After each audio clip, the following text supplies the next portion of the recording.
नमो अरिहन्ताणं नमो सेद्धाणं नमो आयिर्याणं नमो वज्रायाणं नमो लोये सवसाहुणं। पंच परमेष्ठी भगवान की जय। सामायिक के अंतर्गत प्रतिक्रमण की बातचीत चल रही है। प्रतिक्रमण का अर्थ होता है मेरे व्रतों में, नियमों में जो जो गलतियां, जो जो दोष लगे हों भगवान, वे सब मिथ्याओं हों। आइए आज देखना है हमको श्लोक नंबर 7 पृष्ठ 8। विनिन्दनालोचन गर्हणैरहं मनोवचकाय कषाय निर्मितं निहन्मि पापं भवदुःखकारणं भिषग्विषं मंत्रगुणैरिवाखिलम्। विनिंदना अर्थात निंदा के द्वारा, आलोचन आलोचना के द्वारा, और गर्हणई और गर्हा के द्वारा, गर्हा से। अहम माने मैं, मन वचन काय और कषाय के द्वारा किए गए, निर्मितम इनके द्वारा संपन्न, पापम पापों को, निहन्मी नष्ट करता हूँ। ये पाप कैसे हैं? भव दुख कारणम, संसार दुख के कारण हैं। भगवान मुझसे पाप होते रहते हैं। इन पापों को नष्ट करने के लिए मैं क्या करता हूँ? पहले मैं अपनी निंदा करता हूँ, आलोचना करता हूँ और गर्हा करता हूँ। पाप कैसे होते हैं? मन वचन काय के द्वारा और कषायों के द्वारा होते हैं। तो हे भगवान, मैं मन वचन काय और कषाय के द्वारा किए गए संसार दुख के कारण पापों को निंदा के द्वारा, आलोचना के द्वारा और गर्हा के द्वारा मैं निहन्मी नष्ट करता हूँ। लास्ट जितनी अंतिम पंक्ति में उदाहरण दिया हुआ है, जैसे भिषक, भिषक माने वैद्य, विषम माने जहर को, मंत्र गुण ही, मंत्र गुणों के द्वारा ही अखिलम संपूर्ण विष को नष्ट कर देता है। किसी को जहर चढ़ जाए तो दवाई की बात अलग है, अगर कोई मंत्र सुनाए उससे भी जहर उतर जाता है। तो जैसे कोई वैद्य मंत्र गुण ही, मंत्र गुणों के द्वारा समस्त विष को नष्ट कर देता है, उसी तरह में निंदा, आलोचना और गर्हा के द्वारा मन वचन काय कषाय से किए गए संसार के दुखों के कारण पापों को निहम्नी नष्ट करता हूँ। भगवान, पाप बराबर होते हैं। पापों को नष्ट करने के लिए मेरे पास एक ही तरीका है, तो मैं इस तरह अपनी निंदा, आलोचना, गर्हा के द्वारा उनको नष्ट करता हूँ। पंडित जी, इस श्लोक में 3 शब्द आए, निंदा, गर्हा और आलोचना। इन तीनों शब्दों से हमें क्या समझना चाहिए? निंदा का मतलब होता है मैंने ये कार्य क्यों किया, अरे नहीं करता तो क्या बिगड़ जाता, करना ही नहीं चाहिए था, ये निंदा हुई। दूसरी आलोचना, मुझसे आज गलती हो गई, मैंने ऐसा कर दिया, ऐसा बोल दिया, ऐसा लिख दिया, ऐसा पढ़ दिया, इसे कहते हैं आलोचना। और गर्ह कहते हैं गुरु के पास जाके जो गलती हुई हो उसको निष्कपट भाव से ज्यों के त्यों कह देना और उनसे निवेदन करना, भगवान ये मुझसे दोष हुआ है, मुझे प्रायश्चित दीजिए ताकि ये मेरा दोष शुद्ध हो जाए। तीनों चीज़ें अलग अलग हैं, निंदा, आलोचना और गर्हा। हमारे जीवन में इन तीनों के प्रसंग आते रहते हैं। फिर एक बार देखें, निंदा, मैंने यह कार्य किया क्यों, और नहीं करता तो क्या बिगड़ जाता, अच्छा नहीं किया मैंने। आलोचना में मुझसे वास्तव में आज तो गलती हो गई। और गर्हा माने गुरु के पास जाकर अपना दोष कहना, अपनी बात बताना और उनसे प्रायश्चित्त का निवेदन करना। इन तीन कार्यों से ये प्रतिक्रमण या पाप नष्ट होते हैं। पंडित जी, इन तीन के द्वारा पाप कैसे नष्ट होते हैं? हम कोई गलत कार्य करते हैं, उससे पाप कर्म का बंध होता है। अगर उस गलत कार्य के लिए हम अपनी निंदा करते हैं तो वो जो पाप कर्म बंधा है उसकी स्थिति और उसकी फल देने की शक्ति घट जाती है। अगर हम उसकी आलोचना और करें तो और घट जाती है। और अगर हम गुरु के पास जाके उनसे अपना सारा दोष सुनाएं और उनसे प्रायश्चित्त ग्रहण कर लें, तब हमारा दोष लगभग समाप्त हो जाता है। दोष सभी को लगते हैं और दोषों को दूर करने का यही तरीका आचार्यों ने बताया है, जो दिखता भी बिल्कुल ठीक है। किसी के साथ हमारी कोई गड़बड़ हो जाए, कुछ कहा सुनी हो जाए, उल्टा सीधा लेन देन हो जाए मान लो, और अगर हम उससे तुरंत क्षमा याचना कर लेते हैं तो बात वहीं रफे दफे हो जाती है, कालिख जम नहीं पाती दिल में। इसलिए अगर कोई गलती हुई है, पहले स्वयं की अपनी गलती को तो पहचाने। सबसे बड़ी बात तो ये है कि पहले निंदा करें कि ये काम तुमने गलत किया है, आइंदा नहीं करना, ऐसा क्यों करना, और फिर और आगे बढ़ जाए, तब फिर गुरु के पास जाके निवेदन करके उसका प्रायश्चित्त लेने से वो पाप शांत हो जाता है। पापों को नष्ट करने का यही तरीका है। पंडित जी, क्या मंत्र के द्वारा जहर उतर जाता है? क्यों नहीं उतर जाता। हमने विषापहार स्तोत्र तो पढ़ा होगा, सेठ धनंजय का।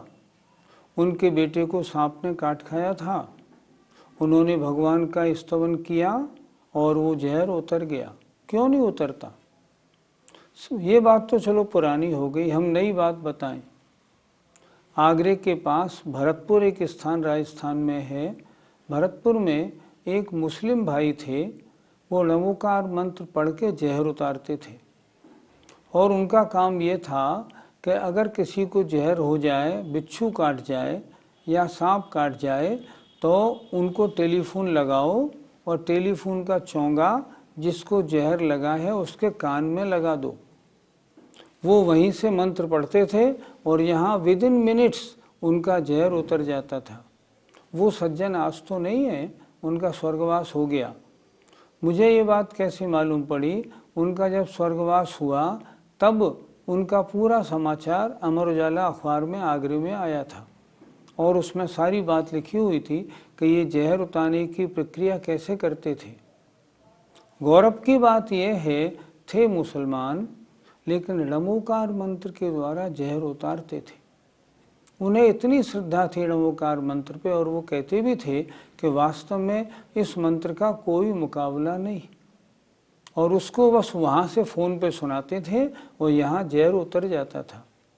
तो जिस तरह मंत्र सुनाने से जहर उतर जाता है, उसी तरह कोई गलत कार्य बन गया हो और वो गलत कार्य कैसे दूर हो, अपनी निंदा करो, आलोचना करो और गर्हा करो। गुरु के सामने निश्चल, छुपाना नहीं। दोष जैसे हुआ है कम ज़्यादा पूरा का पूरा सुना देना। जब सुनाएंगे ना तो वो दोष और उसका फल हल्का पड़ जाएगा। आत्मा में उतनी अपवित्रता नहीं रहेगी, वो कम हो जाएगी। अगर गुरु ना हो तो हम अपने दोष की निंदा कैसे करें? अगर गुरु ना हो तो गरहा कैसे करें? गरहा करने का तरीका है, रत्नकरण रक्षावकाचार्य की जो टीका पंडित सदासुखदास जी ने लिखी है, उसमें उन्होंने लिखा है, जहाँ ये प्रसंग आया है कि यदि अपने दोष छोटे हैं तो भगवान के सामने अपने दोष को निवेदन करे। भगवान, आज मुझसे ऐसे ऐसे गलती हुई है, मालूम नहीं आज मुझे क्या हुआ जो मैं ये गलती कर बैठा। भगवान मेरी गलती क्षमा करें और इस गलती के प्रायश्चित बतौर मैं कोई संकल्प ले ले, मैं 2 दिन तक दूध नहीं पीऊँगा, या मैं 4 दिन तक नमक नहीं खाऊंगा, या मैं 1 सप्ताह तक 1 माला नमोकार मंत्र की रोज जपूंगा। जो छोटे अपराध, छोटी गलतियां होती हैं, उनकी निंदा गरहा भगवान के सामने करके और आप स्वयं भी उसकी अपनी कोई भी छोटा प्रायश्चित ले सकते हैं, ऐसा सदासुखदास जी ने लिखा है। लेकिन जो बड़े दोष होते हैं उनका प्रायश्चित स्वयं नहीं लिया जाता, वो गुरु जी के सामने जाके दोष बता के फिर गुरु जो समझते हैं उचित प्रायश्चित देते हैं। तो इस तरह अगर भगवान के सामने हमने कोई छोटा दोष होने पर निंदा गरहा आलोचना की और उससे वह पाप भी एकदम हल्का पड़ जाता है। हम लोगों से रोज छोटी मोटी गलतियां होती रहती हैं, हमें उनका प्रायश्चित भी मंदिर में भगवान के सामने ले लेना चाहिए। दोष कितने प्रकार के लगते हैं, कितने प्रकार के होते हैं, उसकी चर्चा श्लोक नंबर 8 में है। देखें, अतिक्रमं यद्विमतेर्व्यतिक्रमं जिनातिचारं सुचरित्रकर्मण व्यधामनाचारमपि प्रमादत प्रतिक्रमं तस्य करोमि शुद्धये। यद माने जो, विमते है मुझ दुर्बुद्धि के द्वारा, हे जिनेन्द्र देव। यद माने जो, विमते माने मुझ दुर्बुद्धि के द्वारा, हे जिनेन्द्र देव, अच्छे चारित्र के अनुष्ठान में, मतलब अच्छे चारित्र की क्रियाओं में अतिक्रम लगा हो, व्यतिक्रम हुआ हो, अतिचार हुआ हो या अनाचार किया हो।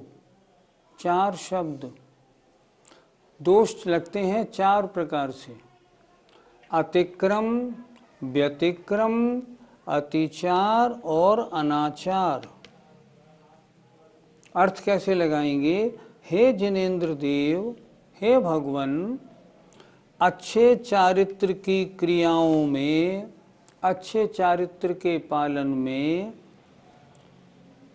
यद माने जो, विमते है मुझ दुर्बुद्धि के द्वारा, मैंने कोई गलती की थी, मेरी बुद्धि खराब हो गई थी भगवान उस समय, तो मुझ दुर्बुद्धि के द्वारा जो अच्छे चारित्र की क्रियाओं में अतिक्रम किया हो, व्यतिक्रम हुआ हो, अतिचार लगा हो और अनाचार किया हो, ये कैसे हो गए?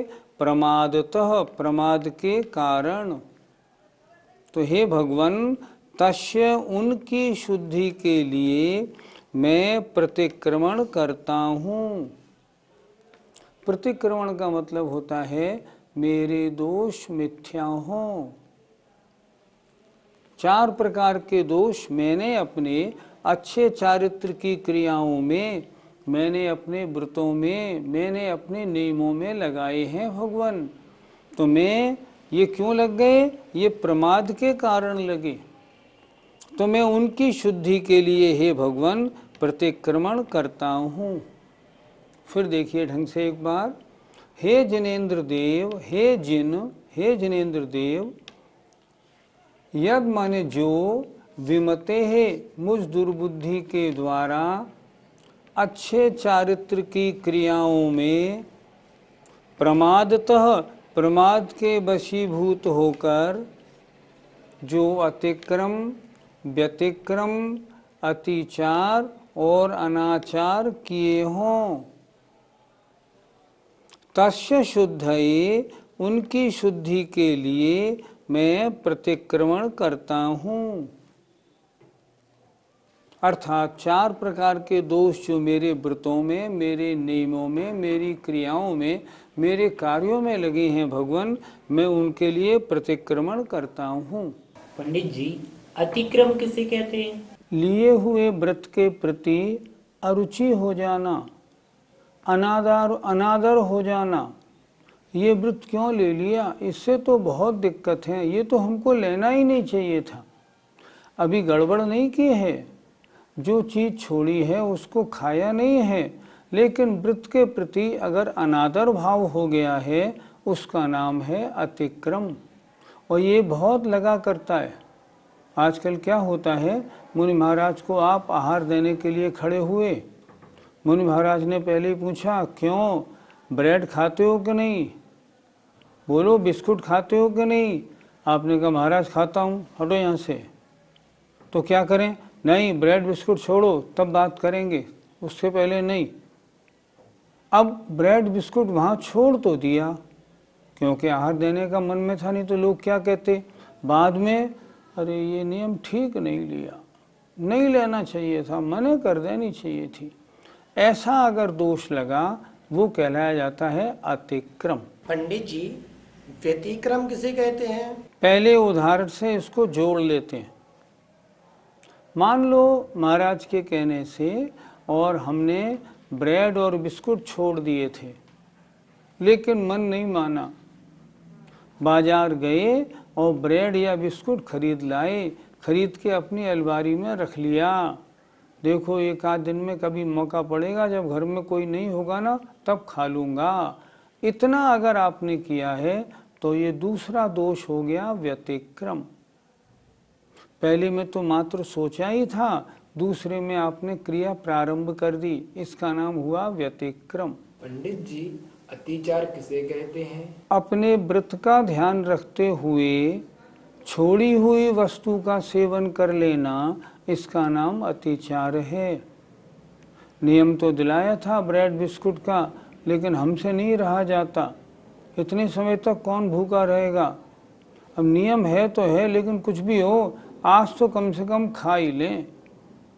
और इतना करने के बाद अगर उस दिन खा लेता है और नियम को तोड़ने की भाव बिल्कुल नहीं करता, नियम मेरा है ऐसा मान के अगर खाता है, तो उसे अतिचार कहते हैं। अनाचार किसे कहते हैं? महाराज ने जबरदस्ती नियम दे दिया था, हमने कोई लिया थोड़ी था, हमारे कोई नियम नहीं, हम तो ब्रेड बिस्कुट खाएंगे, हम तो बाजार से लाते हैं, आराम से खाते हैं। इस प्रकार छोड़ी हुई वस्तु के प्रति अत्यंत लगाव होना, इसका नाम अनाचार है। इन 4 प्रकार के अतिचारों से व्रत में कितना नुकसान होता है? अगर अतिक्रम लगा है, व्रत के प्रति आपके मन में अनादर भाव हुआ है, लेकिन आप व्रत पाल रहे हैं, तो 25% नंबर कम मिलते हैं। मतलब फल 75% मिलेगा। पालो भले ही, लेकिन मन में अनादर है, 25 नंबर कटे। अगर आप ले आए हैं और लाके आपने अलमारी में बिस्कुट रख लिए हैं, तो आपके नंबर 50% कट गए। अगर आपने बड़ी मजबूरी में नहीं रहने पर व्रत का ध्यान रखते हुए आज खा लेता हूँ बिस्कुट, आइंदा नहीं खाऊंगा, ऐसा अतिचार लगाया है, तो 75 नंबर कटते हैं। और यदि अनाचार रूप प्रवृत्ति है, मैं तो खाऊंगा, मैं नहीं रह सकता, व्रत जाए बेकार, मुझे नहीं लेना देना, अगर अनाचार रूप प्रवृत्ति होती है, तो व्रत तो खत्म हुआ, उल्टा 100% पेनल्टी और लगती है। अनाचार करने में तो बहुत ही दोष लगता है। पंडित जी, इन 4 प्रकार के अतिचारों को उदाहरण से समझाइए। गांव में चकाचक खेतों में खेती लगी हुई है, बीच में एक 4 फुट की पगडंडी है, रास्ता, उसमें एक बैल को किसान ले जा रहा है। नियम, बैल हो खेती खाना नहीं, ये नियम है, कायदा है। अब मान लो वो बैल सोचता है मैं खेती बहुत अच्छी है, अगर थोड़ी बहुत खा लूँगा तो किसान का क्या बिगड़ जाएगा। अगर इतना मन में आया तो अतिक्रम दोष लग गया। थोड़ा आगे बढ़ा कि अगर मैं मान लो, अब है व्यतिक्रम की बात, अगर मैं थोड़ी खा लूँ तो, और इतना सोच के उसने अपना मुंह आगे बढ़ाया, इतने में किसान ने डोरी खींची, क्या करता है, सीधा चल। ये हो गया व्यतिक्रम। अभी उसने खाया नहीं लेकिन खाने के लिए प्रयास तो किया, व्यतिक्रम हो गया। लेकिन आगे गया तो चारों ओर बड़ी अच्छी खेती लगी थी, बैल का मन नहीं माना। उन्होंने कहा कुछ भी हो मैं खाऊंगा जरूर। तो उसने क्या किया, अचानक जबरन खेती में अपना मुंह घुसा दिया और 2-3 बार मुंह करके बाहर आ गया। ये हुआ अतिचार। और जब उसका उनने देखा ये तो खेती बड़ी अच्छी है, मुझे मज़ा आ गया, ऐसी मुझे खाने को नहीं मिलती, तब उसने क्या किया, अपने हल सहित खेत के अंदर घुस गया, खूब खाने लगा, खूब खाने लगा, खूब खाने लगा। इसका नाम होता है अनाचार। इस प्रकार ये 4 प्रकार के दोष लगते हैं। पंडित जी, दोष तो सबको लगते रहते हैं, हमको हमारे व्रतों में दोष लगते ही रहते हैं, फिर हम क्या करें? अगर अतिक्रम और व्यतिक्रम दोष लगे हैं तो भगवान के सामने अपनी निंदा, अपनी आलोचना कर ले। भगवान, मैंने उनके कहने से छोड़ तो दिया लेकिन नियम मेरा अच्छा नहीं रहा, बार बार मेरे मन में विचार आता है, और उसके लिए स्वयं कोई प्रायश्चित्त ले ले। मैं एक नमोकार मंत्र की माला जपता हूँ ताकि ऐसे विचार मेरे मन में नहीं आया करें। लेकिन मन में अगर अतिचार और अनाचार का दोष लगा है तब तो फिर गुरु के पास जाके बिल्कुल साफ साफ अपनी बात कहे। कभी कोई ऐसा दोष बन गया हो जो कहने में हमको बड़ी शर्म आ रही है, फिर कैसे कहें? गुरु के सामने शर्म नहीं होती। गुरु बहुत होशियार होते हैं। आप जो अपनी गलती बताते हैं, प्रायश्चित लेने कभी हमने देखा जाते हैं लोग आचार्य के पास, तो आचार्य एकांत में सुनते हैं, और वो आचार्य किसी को इस कभी नहीं बता सकते। गुरु ऐसा ही होता है, आप उन्हें स्पष्ट सारी बात बता दें कि मैंने ये महान गलतियां, ऐसे ऐसे गलतियां की हैं। आपकी गलती सुनेंगे, आपकी योग्यता देखेंगे, उसके अनुसार आपको प्रायश्चित दे देंगे, और वो प्रायश्चित लेने से आपके जो दुष्कर्म, जो पाप हुए हैं, पाप सब ढीले पड़ जाएंगे। इसलिए अगर गृहस्थी में दोष लगते हैं तो दोष को दूर करने का रास्ता भी है। जय जिनेंद्र।